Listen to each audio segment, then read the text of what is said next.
This tub is good for water catchment, but it's in the wrong place because obviously it's not letting me get through between this and the cold frame. Just put it there in the most awkward place they could think of, and it's full of water. But fortunately it's close to the weed barrels, which are almost full. This one is full of weeds and this one is full of nettles, so they need topping up.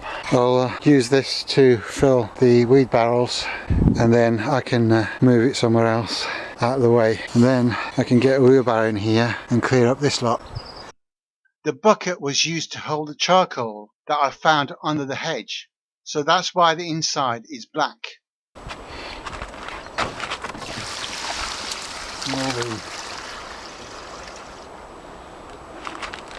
All the duckweed and stuff that was underwater will also help and rot down. After several bucket loads, the bottom of it is quite thick, like a thick soup, so I'm not going to waste that by tipping it out. I can lift it now, so I'll just tip out the rest of it straight into the barrel.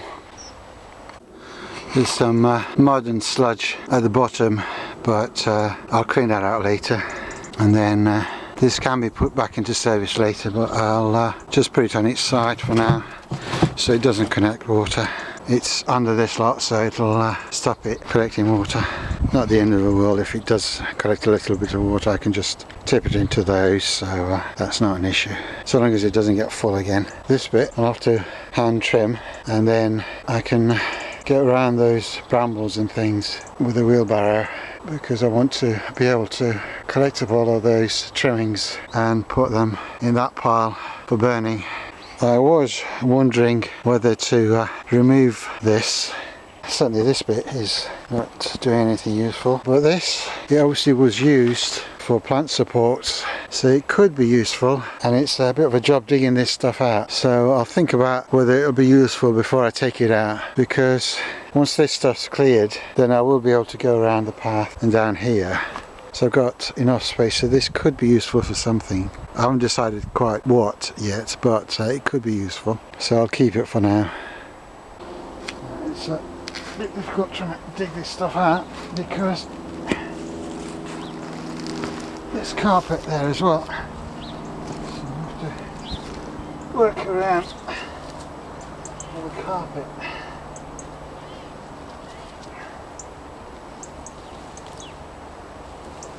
It's not big pieces of carpet, is it? It's little slivers of carpet all over the place. I mean, it's all little pieces, you know, barely. I don't know why they just do that. It's completely pointless. It won't stop anything. It's just.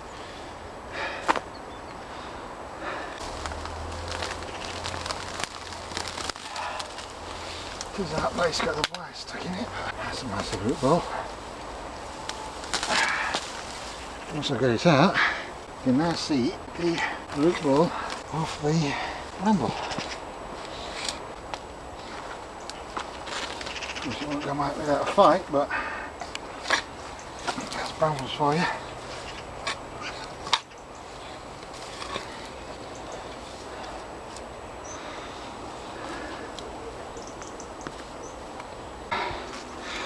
Got the whole bucket of eventually. Crumbs.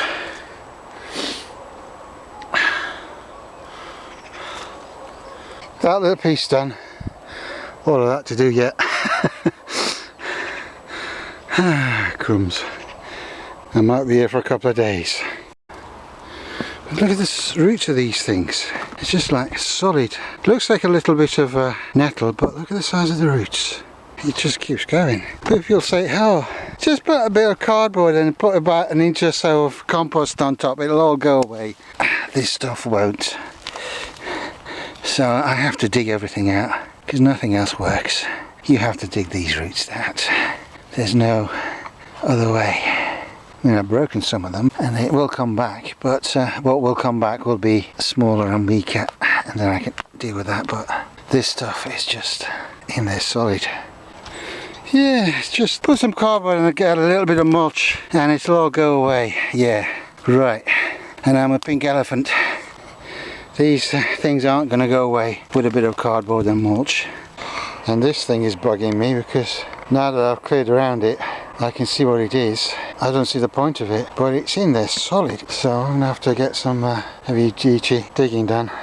I'll put this pink thing on top so I could see it.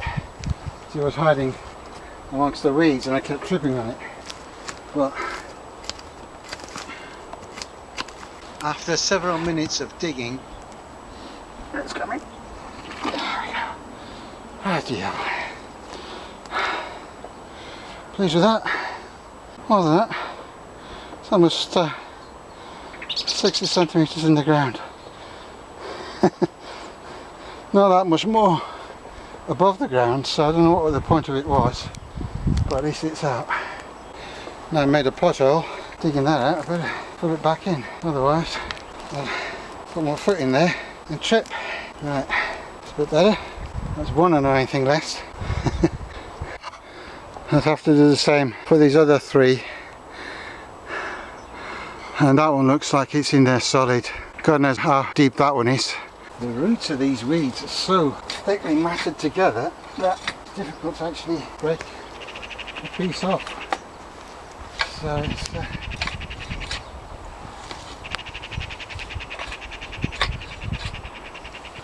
keep going and then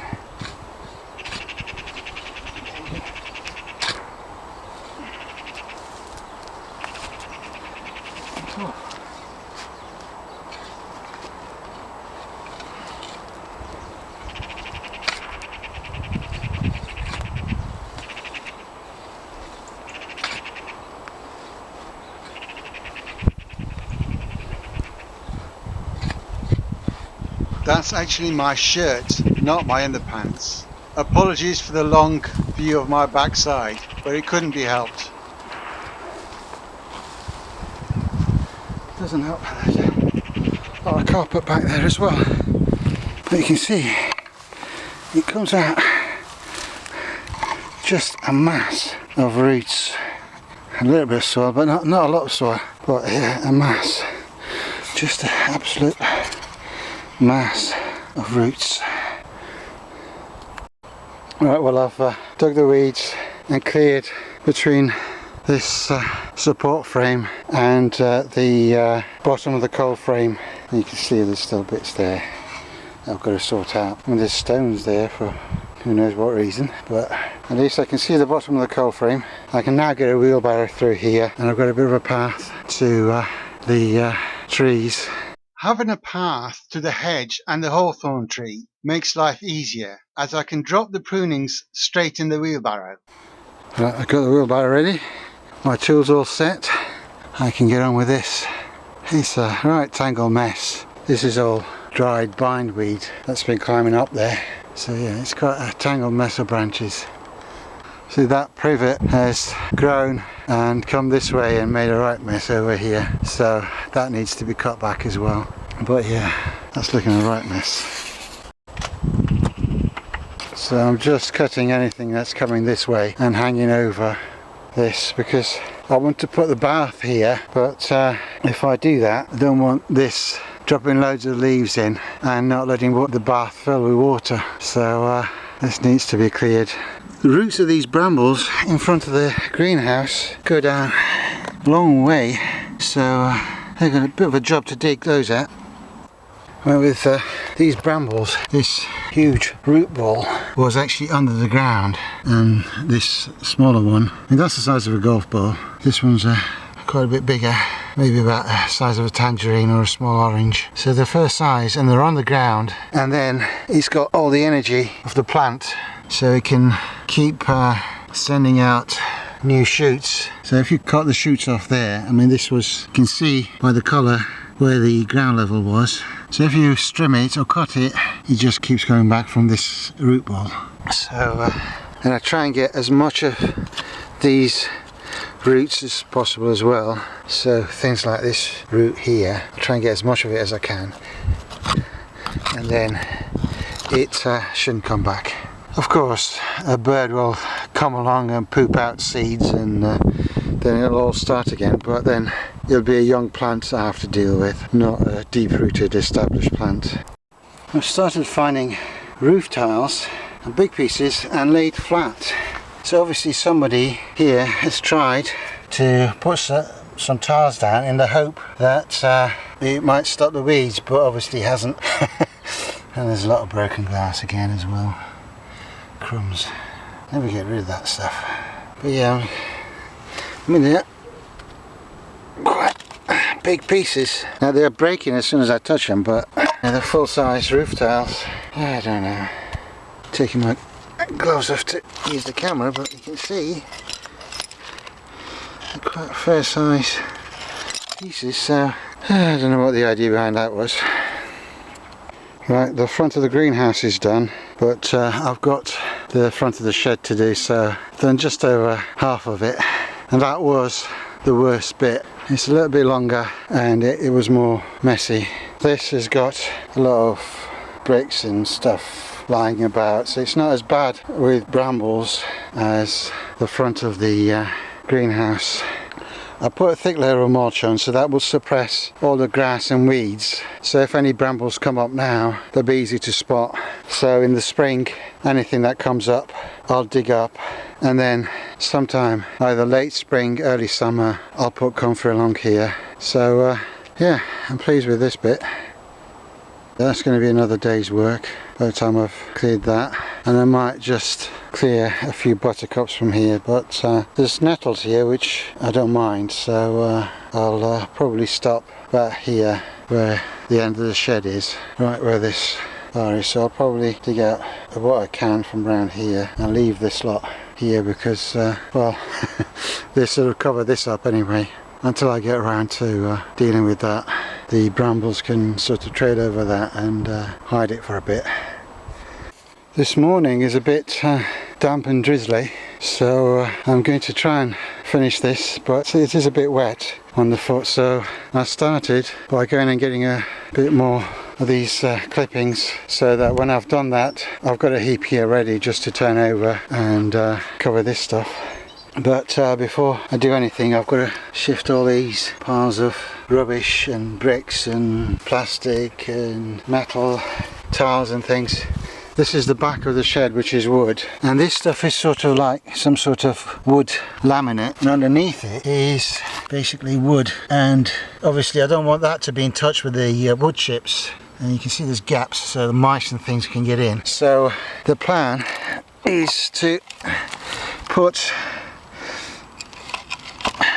the roof tiles up like that, and then put a brick in front of it, and then put the wood chips down, and then that will protect the wood from the clippings and things, and it should make it a bit more difficult for the mice to get in. They'll find a way in, but at least it'll close one avenue. Now the fly in the ointment is this piece is actually some pavers that they put there in place already, so it's a bit wonky, but anyway we'll deal with it when we come to it. I started cleaning all the bricks and stuff around from the front of this bramble, and then I'm finding stuff like bottom of a gas heater or something, bits of plastic obviously, big bits of metal, God knows it goes from there to, well, it goes all the way over there under all this plastic.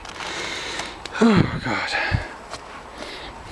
Obviously lots and lots of asbestos I'm finding as well. Well, these can go on that asbestos pile here for collections, so that's not a problem. It'll be interesting to see what other horrors are under that bit of plastic, because it must be hiding something. It's goes from there all the way around where the bricks are. Took a while, but the roots on this one, and that's the little one. The big one's still here, so oh God, this must have roots going halfway down to China. Oh dear. Of course it's pouring down with rain as well, so that doesn't help. It's a bit drizzly, so I'll have to be quick, but I've cleared all this stuff out, and you can see there's stuff going into the shed from these brambles, but I've stopped that. So I'm going to put some tiles to cover this bit of wood, and then I can put some stones, backfill this, and then put some chippings on top of it. Right, it stopped raining. Whilst it was raining, I've put those tiles, and there was this big piece of asbestos. I mean, the asbestos police will probably shout at me, but it's going to sit at the back there. It's not going to do anything, so I'm not worried about it. So I've made that, I wouldn't say mouse proof, but and of course it's going to protect the that wood from the wet chippings, and it'll protect the wood that's supporting this shed. So all I've got to do now is basically backfill the soil to make these stay in place, and then I can put some chippings down. Oh, it's drizzling again.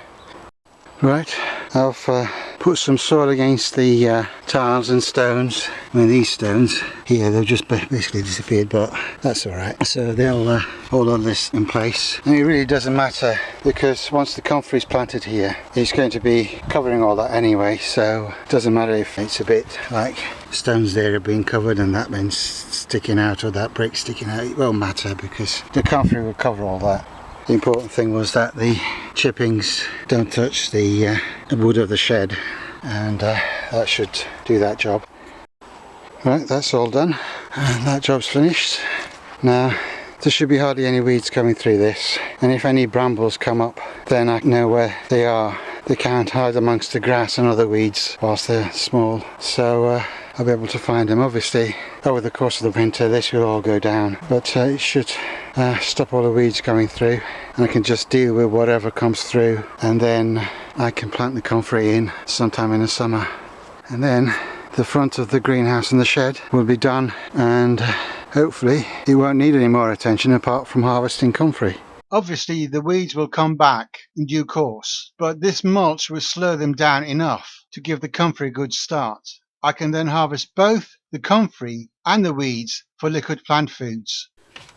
Tony gave me some comfrey, and it's still alive, even though it's been sitting around for like 2-3 weeks. So I'm just going to put it in this pot for the moment over winter, and then see what happens to it in the spring, and then I can use some of it to go in front of the greenhouse. I've filled the pot, so I'll cover it with some more compost. I've covered it with some compost, and I'll leave the pot here outside. I think it should be alright till the spring when I need to plant it. If it dies, it dies. I mean, I can always get more comfrey.